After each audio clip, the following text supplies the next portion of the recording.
Bonjour et bienvenue sur Anatomie avec Abdoulaye.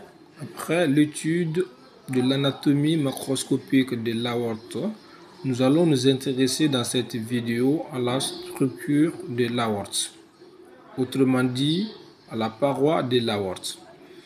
L'aorte, principale artère de l'organisme, est une artère de type élastique. Elle comporte 3 couches bien marquées de dedans en dehors.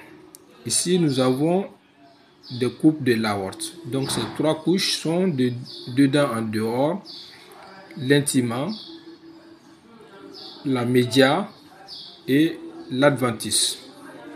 Tout d'abord, intéressons-nous à l'intima. L'intima est formé d'une couche de cellules endothéliales dans l'axe longitudinal du vaisseau. Elle est entourée de tissus conjonctifs. L'intima sert aux échanges à travers la paroi. Quant à la média, elle est composée de fibres musculaires lisses disposées de façon circulaire et des réseaux serrés élastiques. La média est séparée de l'intima par une structure appelée une membrane élastique fenêtrée appelée la limitante élastique interne. Quant à l'adventice,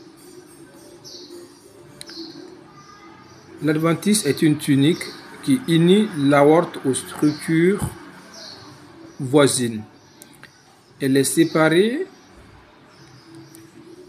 de la média par une membrane élastique qu'on appelle la limitante élastique externe. Cette limitante élastique externe est plus faible que la limitante élastique interne qui sépare la média de l'intima.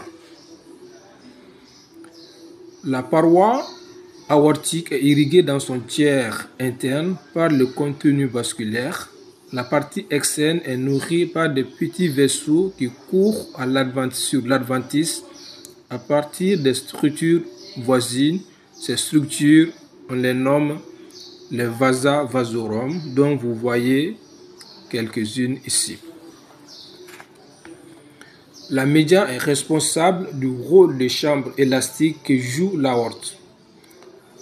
L'aorte reçoit le volume d'éjection systolique. Ces fibres élastiques s'étirent, permettant de mettre en réserve une partie de son volume d'éjection.